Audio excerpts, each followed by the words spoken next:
So here's a drill I put together on some sighting drills. I have a lot of people on the team that come to me and say that, you know, they need to get open water and practice sighting more because they're really having a tough time swimming the actual course and staying on a straight line when they swim open water.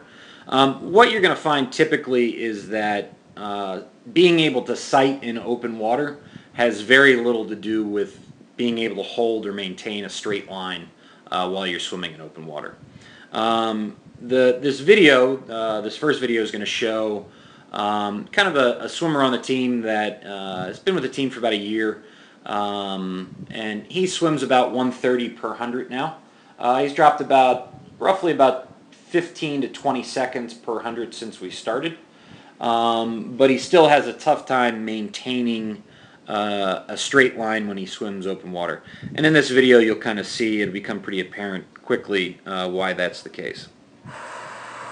So you can see in this video he starts kind of in that far right hand corner of the lane, and by the end of the video he'll have gone to the other side of the lane.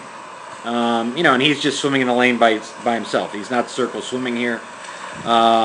And you can see really that what's going on is that he's really pulling a lot heavier to the right than he does to the left. So the best analogy would be, think about being in a canoe and paddling really hard to one side. It's going to be very difficult to maintain a straight line. So in that video, he roughly would go about, the lane's about 3 yards wide, so in a 25-yard length of a pool, he is off the line by 3 yards, and that's with being able to see the black line on the bottom of the pool. So, you know, that presents some pretty big obstacles when you're trying to swim open water and, say, do an open water mile, where if you're off 3 yards every 25, you know, that's roughly a couple hundred yards for a mile. You're looking at upwards of maybe 600 yards for an Ironman swim, and then multiply that by what your pace is per 100, and you can see where all that extra time is coming from. One of the better drills to kind of identify this imbalance in the stroke and to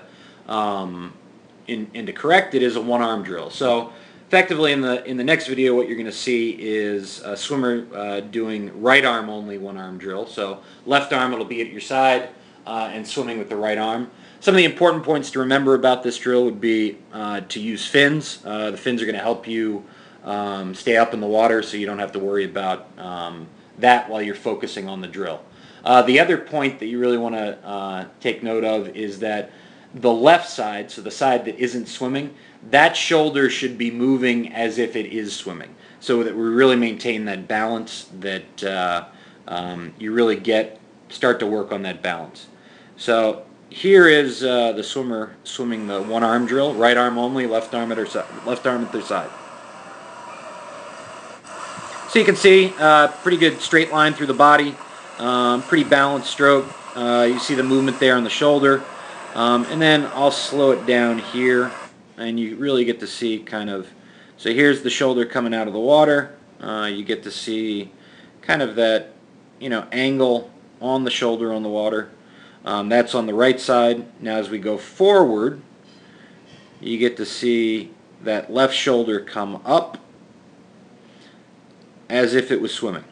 So that's what we really want to work on, and make sure that those two sides are balanced, and that'll really help out. The other thing is that you want to make sure that during the drill, so that you do one 25 right arm only, the other 25 left arm only, and really pay attention to which side feels stronger, which side feels weaker.